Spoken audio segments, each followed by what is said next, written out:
এই ধরনের কাজ আমরা রাজনগর উপজেলাত আর ওইছে না এলাকান তাত।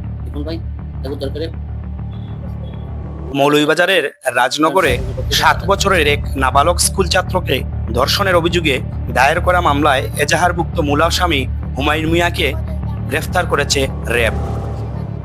কিভাবে সংগঠিত হয়েছিল সেই অপরাধ তা জানবো সেই ভুক্তভোগী শিশু এবং তার মায়ের কাছ থেকে, এবং কিভাবে ধরা পড়লো আসামি এবং এর বিস্তারিত তথ্য আমরা জানতে পারবো সেই ঘটনার সাথে জড়িত থাকা সংবাদকর্মী রিপন আলী এবং এই মামলার যিনি তত্ত্বাবধানে আছেন রাজনগর থানার অফিসার ইনচার্জ জনাব ফরিদউদ্দিন আহমেদ ভুইয়ার কাছ থেকে। আমার মান না মন করে আমার চুর কইরা মুখ দইরা আমার নিজাম তো তাতে পানিটা কমিশন আনলাম টাউন দিয়া কইয়া কিতা কিতে করছে কুচু নেশাইয়া কেউ ডাক্তার নিছে না তাই নাই আমরা নিছে দেখুন মামা আমার নাম সীমা অন্তর সামনে বাড়ি কাশিমপুর ঘুমামিনা করছে লাগাবাড়ি আসর দই ফুয়ায়। হঠাৎ করে একটা ফোন আইলো আমার মোবাইল যে এরকম একটা ঘটনা ঘটছে আমার এখন ফতেপুর ইউনিয়নের কাশিমপুর গ্রাম, যে একটা বাচ্চা বলৎকার হয়েছে দর্শন। এই বাচ্চায় আমার এখন মামা আমার ব্যথা করেন, আমার প্রস্রাব পায়খানা না, আমার দেখো ভাই আমি তো বাড়ি থেকে বাড়িতে পারি না, আমার সমস্যা। আমি যাওয়ার পরে তারার বাড়িতে গেছি, গিয়া দেখি এই খান্দাকাটি করে আমার দেখিয়া তো আমি তারা সাক্ষাৎটা লইলাম। তারার পাশের ঘরে আরেকজনের ঘরে বইয়া ফুটা ডাক্তারের ঘরে বইয়া সাক্ষাৎ লইলাম। তারা লোয়ার পরে এক পর্যায়ে বাচ্চার মায়ে খান দিয়া বাচ্চার ফ্যান খুলিয়া এই দৃশ্যটা ভাই দেখাইছে। দেখানোর পরে আমি আমার রাজনগর থানার অফিসার ইনচার্জের আমি ফোন দিছি যে স্যার ওলা ঘটনা তো কইরা যে এখানে তো অনেক দূর হয়ে যাই, তৈলে তুমি কাম করো ও পারো যদি বাড়িতে একটু ডাক্তারের আওলা করো। তো আমি আমার সাইকেলও করে উঠাইছি, তারারে উঠাইয়া আমি মৌলভীবাজার সদর হাসপাতালও নিয়ে ভর্তি করছি। ভর্তি করিয়া বিষয়টা তো হসপিটাল থেকে তারা তদারকি করছে, দেখছে যে এটা তো পুলিশ কেস। এরপরে আমার বিভিন্ন ভাবে ওই যে কৌশর মিয়া যে দর্শক মানে তারে যে দর্শন করছে তার মেহনতি আর কি, তার ফিশারে কৌশর মিয়ার ফিশারে খাজ করে ওই ছেলেটায়। তো কৌশর মিয়া তারার বাড়িত বলে আইছে, আইয়া তারারে কইছে যে তোর বাচ্চায় পায়খানা করছে আমার ফিশারির পারও, ও এর কারণে আমি এই আমার তাই ফুয়ারে মারছে, ও খামলায় মারছে পায়খানা করছে করি। আমি প্রশ্ন করলাম তাই যে তুমি বাচ্চার প্যান্ট খুলিয়া দেখছিলাই নে, বাচ্চার দৃশ্যটা কিতা? তো সেখানে বাচ্চাটা সকাল 9টায় ঘটনা ঘটলো। সারাদিন অপেক্ষা করার পরে আমি গিয়া রাত্রে 8টায় লইয়া গেছি হসপিটাল। এখন যাই হোক, এরপরে তো থানাতে অভিযোগ হয়েছে, এই দর্শক যেটা আছে হুমায়ুন তারে রেবে গ্রেপ্তার করছে, গোয়েন্দা থেকে তারা তৎপরতা রাখছে, তাকে তারা গ্রেপ্তার করছে। বর্তমান তো মামলা আছে, মামলা চলবো। মামলায় প্রশাসন এটা আমার ধন্যবাদ জানাই, বিশেষ করে রাজনগর উপজেলা নির্বাহী কর্মকর্তা মহোদয়রে অনেক সাপোর্ট করছেন এই ব্যাপারে, এবং আমার রাজনগর থানার ওসি সাহেব, এরপরে এসপি অফিসে বিশেষ করে ধন্যবাদ হইল র্যাব 9 শ্রীমঙ্গলর তারার গোয়েন্দা শাখার যে বা যারা খুব অক্লান্ত পরিশ্রম করিয়া তারে ধরছেন।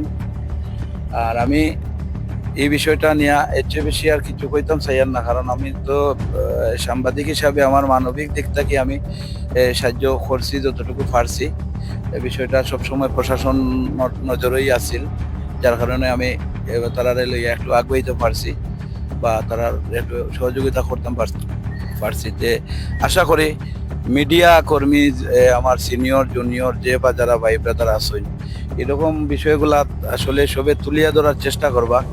ইনশাআল্লাহ এরকম যদি আমরা সব করি, এরকম এই দুষ্কৃতি কাজ যদি আমরা সবসময় এড়িয়ে থাকি আর আমরা যদি এটার তৎপরতা করি, এটা কমিয়ে আইব। কারণ এই ধরনের কাজ আমরা রাজনগর উপজেলাত আর ওইছে না এলাকান তাৎক্ষণিক যে মানে কাজটা হয়েছে হওয়ার পরে প্রশাসনও খুব কঠোর ভাবে মানে আমল নিয়া আসামি গ্রেপ্তার করছে। গত 25/7/2026 তারিখ সকাল অনুমান 8টা 8:30 ঘটিত হবে ফতেপুর উত্তর উপজেলার ফতেপুর ইউনিয়নের কাশিমপুর গ্রামে জনক সুদন দাসের 7 বছরের শিশু অন্তর দাস একই সাকিনের একই গ্রামের জনক কসুর মিয়ার ফিশারিতে প্রচুর লোক আনতে গেছে। তখন কসুর মিয়ার কাজ করে হুমায়ুন মিয়ার 20, পিতা সুদন মিয়া, মাতার নাম শাকেরা বেগম, কাশিমপুর ফতেপুর ইউনিয়ন তাকে বলৎকার করে। প্রথমে জিনিসটা তাকে আমাদের স্থানীয় সাংবাদিক জনাব রিপন ভাই তাকে উদ্ধার করে মৌলভীবাজার সদর হাসপাতালে প্রেরণ করে এবং ভর্তি করে তার চিকিৎসার পর শিশুর মা অন্তর দাসের মা সীমারানী দাস আমরা অভিযোগ করলে আমি অভিযোগ পরিপ্রেক্ষিতে মামলা রুজু করি। মামলা নম্বর 15 তারিখ হল 26/7/2026